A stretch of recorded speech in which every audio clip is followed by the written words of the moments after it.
Salam sejahtera buat kita semua, salam sehat. Kembali lagi kita lanjutkan materi arsitektur berkelanjutan. Kali ini kita akan membahas tentang keberlanjutan sosial.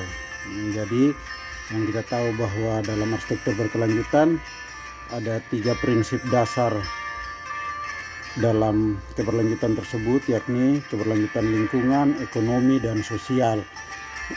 Di mana ketiga unsur ini harus seimbang dan terus berjalan maju, punya keberlanjutan untuk generasi-generasi mendatang. Baik, kita akan membahas tentang keberlanjutan sosial pada pertemuan ini. Dalam keberlanjutan sosial ada 5 aspek yang menjadi poin penting untuk menentukan arsitektur itu memiliki keberlanjutan dalam unsur sosial atau tidak. Yang pertama itu identitas budaya, yang kedua pemberdayaan, yang ketiga aksesibilitas, yang keempat stabilitas, dan yang kelima keadilan sosial.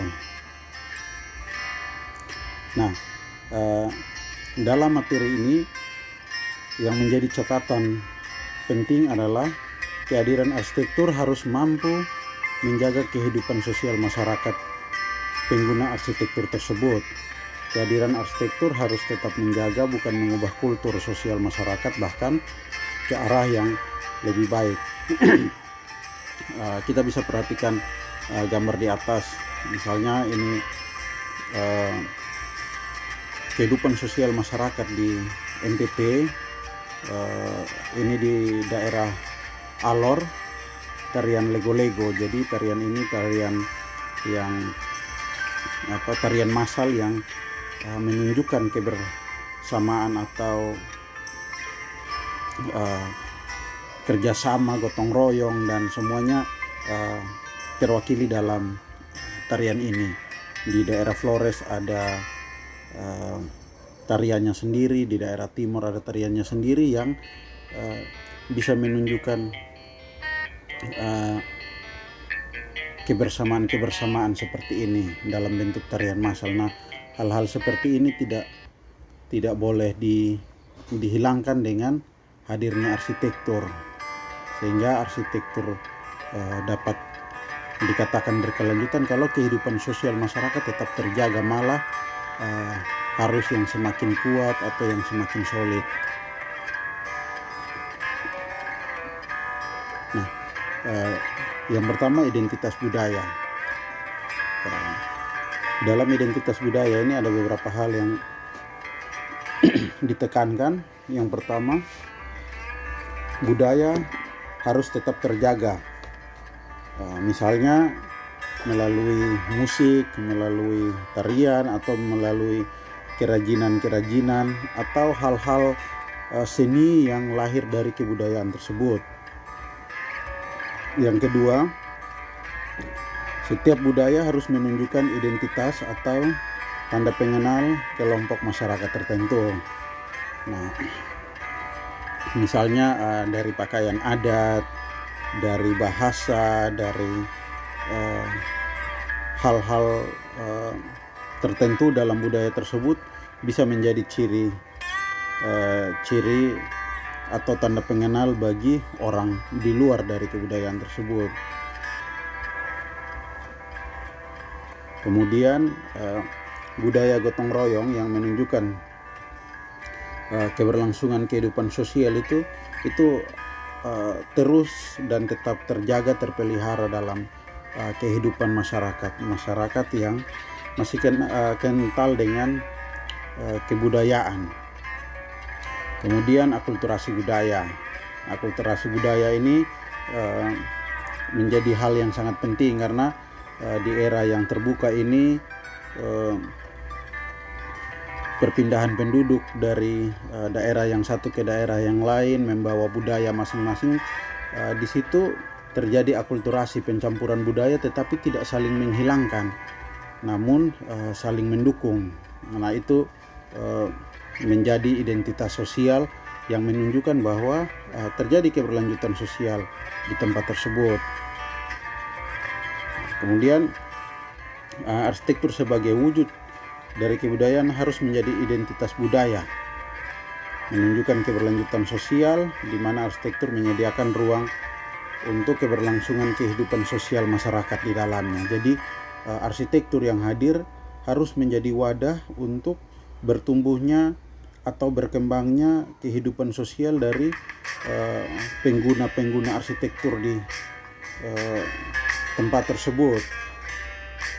Sehingga kalau di kota dibangun bangunan modern, hemat energi, bangunan yang sangat peduli terhadap lingkungan, tetapi dia begitu tertutup terhadap masyarakat umum dan tidak bisa memberikan dampak yang baik terhadap kehidupan sosial masyarakat di tempat itu menjadi ketimpangan dalam arsitektur berkelanjutan. Nah, yang berikut pemberdayaan, di mana hadirnya arsitektur itu dia harus ikut memberdayakan masyarakat di tempat tersebut, misalnya dengan memberdayakan keterampilan-keterampilan yang ada di tengah-tengah masyarakat untuk menunjang keberlanjutan ekonomi, sehingga kita bisa lihat keberlanjutan sosial ini memberikan dampak bagi keberlanjutan ekonomi, juga memberi dampak bagi keberlanjutan lingkungan. Contoh kita lihat di gambar di sini, ada area pertanian yang dikembangkan, berdayakan masyarakat setempat untuk bertani, mendapat ilmu-ilmu pertanian yang baik dari pemerintah, sehingga ekonomi masyarakat menjadi naik. Atau pemberdayaan masyarakat bagi ibu-ibu yang memiliki keterampilan menenun. Jadi mereka menenun, mereka juga yang menjual, dikasih kesempatan untuk bagaimana mengembangkan bisnis. Setelah mereka menenun, mereka tidak menjual ke pihak sekian untuk menaikkan harga lagi baru dijual ke pasar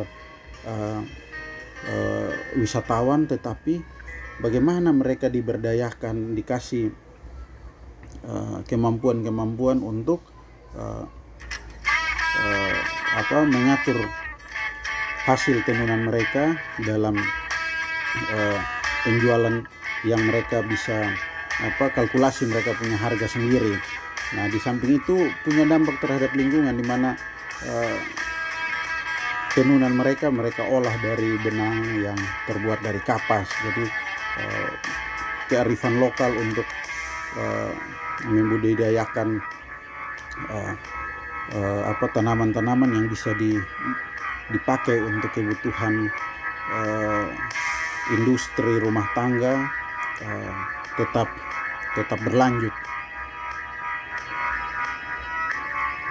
Nah, dalam pemberdayaan wisata budaya ini menjadi hal yang cukup tren saat ini, di mana Indonesia memiliki begitu banyak keragaman budaya dan masing-masing punya kekhasan tersendiri, dan itu dianggap sebagai warisan yang luar biasa.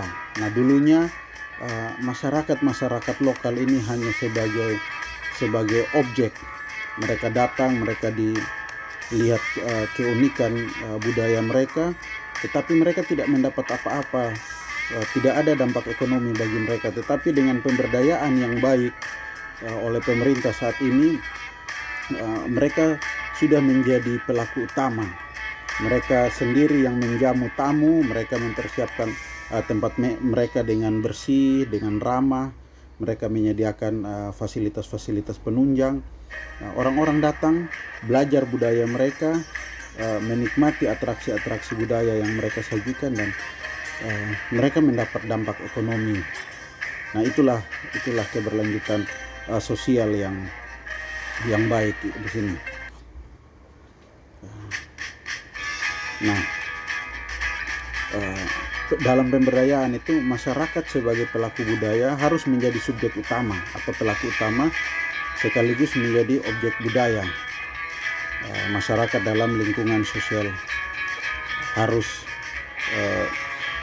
sebagai individu untuk merasakan dampak ekonomi, dampak yang baik bagi kehidupan mereka.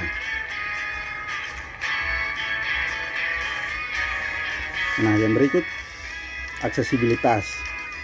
Jadi di dalam keberlanjutan sosial ini aksesibilitas menjadi hal penting. Di sini ada kita lihat keraton di Yogyakarta. Jadi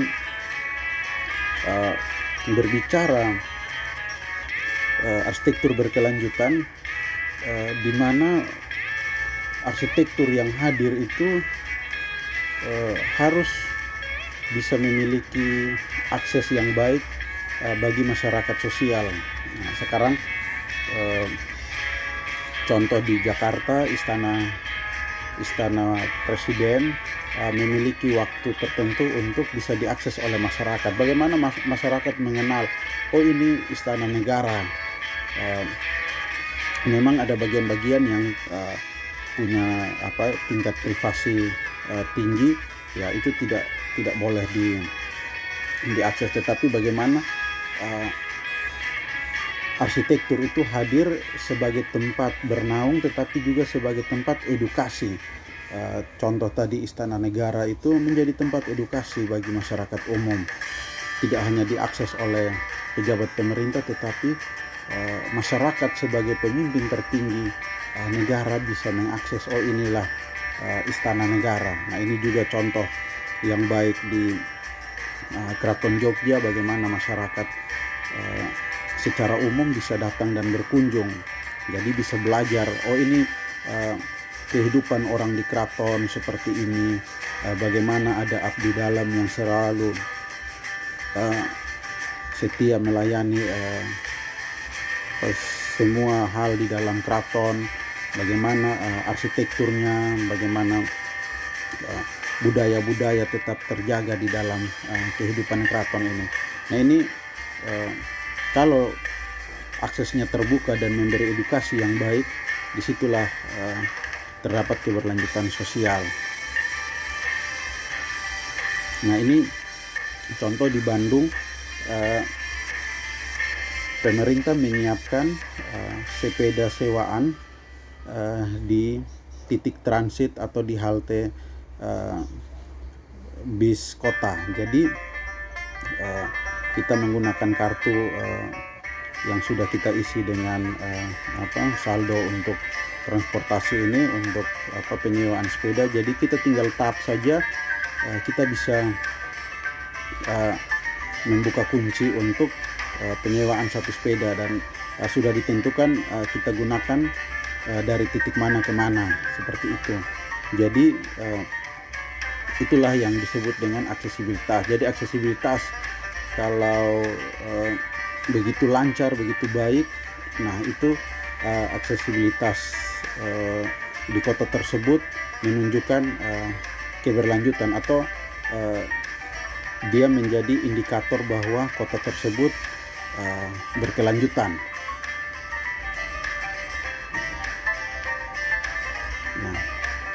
Nah, stabilitas sosial.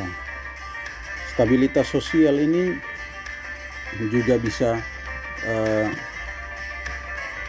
kita lihat tadi dari contoh yang sama dari pemberdayaan, di mana masyarakat lokal itu bisa diberdayakan dengan baik, mereka mandiri secara ekonomi, mereka tetap menjaga lingkungan mereka, mereka bisa menjaga kehidupan sosial mereka.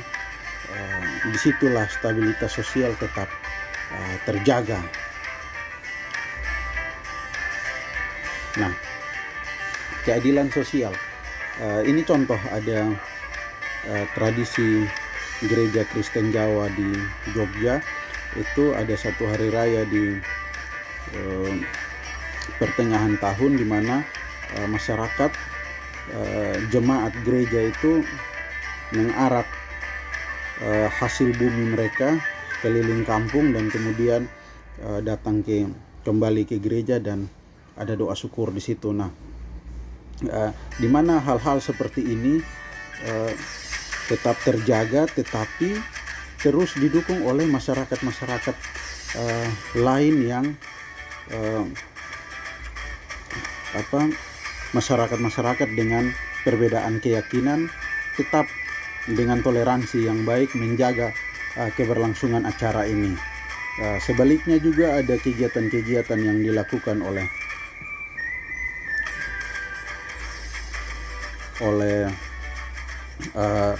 masyarakat dengan keyakinan yang berbeda akan didukung oleh masyarakat dengan keyakinan yang lain.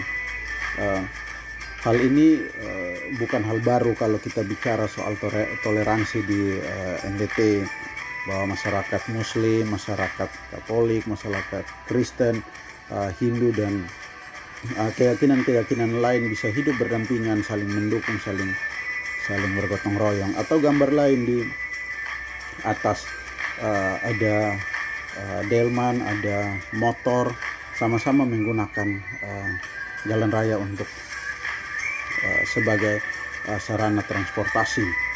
Jadi tidak dibedakan, jadi semua bisa mengakses. Itulah keadilan sosial. Nah, keadilan sosial di daerah TTS itu ada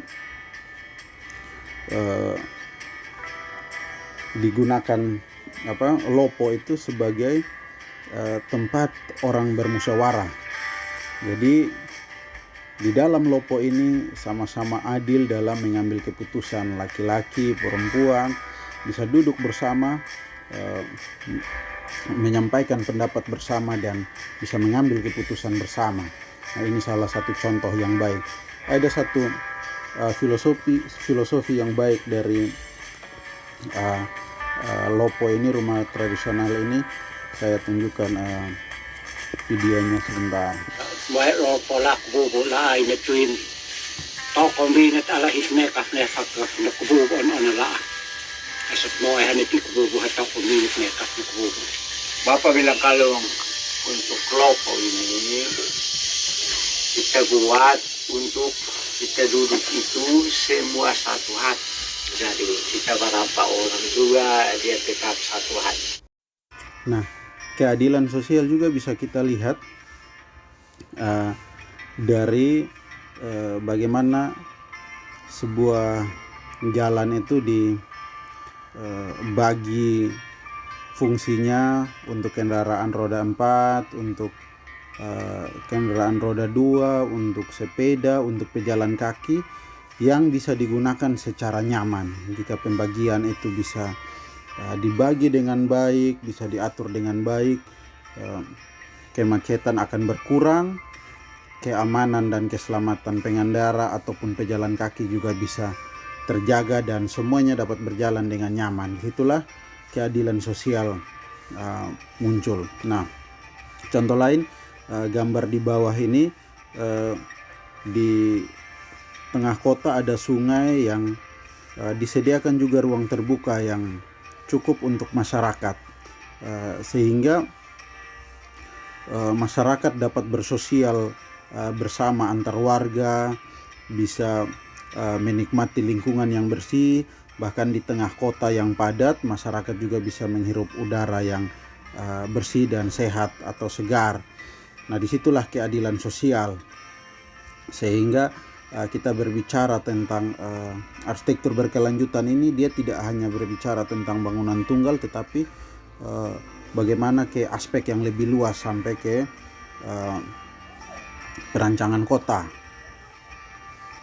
Nah, keadilan sosial kalian bisa lihat juga misalnya untuk kaum lansia atau kaum difabel bisa juga mengakses fasilitas-fasilitas yang disediakan untuk berolahraga secara mudah, secara terbuka. Jadi fasilitas-fasilitas ini tidak hanya ada di pusat-pusat kebugaran, tetapi ada di taman-taman kota yang bisa digunakan oleh umum. Nah, tadi itu di luar negeri, ini bagaimana di dalam negeri. Di Bandung ini masyarakat juga bisa mengakses sarana-sarana olahraga seperti itu. Kalau di Kupang baru ada di taman di lapangan Polda.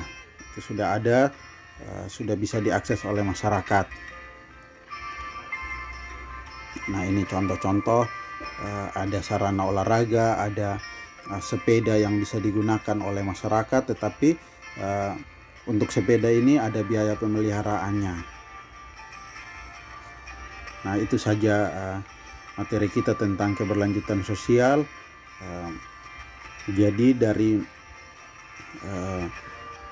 mendesain arsitektur berkelanjutan, kita tidak hanya memikirkan bagaimana desain kita hemat energi, bagaimana desain kita nyaman untuk pengguna atau penghuninya, tetapi arsitektur kita harus memberi dampak yang baik bagi pertumbuhan ekonomi kita ataupun pertumbuhan ekonomi masyarakat sekitar dan pertumbuhan keadilan sosial, kehidupan sosial yang baik di tengah-tengah masyarakat yang lebih luas. Dengan demikian, arsitektur berkelanjutan tidak menjadi timpang, tetapi menjadi satu kesatuan antara lingkungan, ekonomi, dan sosial. Itu saja materi kita tentang keberlanjutan sosial. Terima kasih dan sampai bertemu di pertemuan berikut.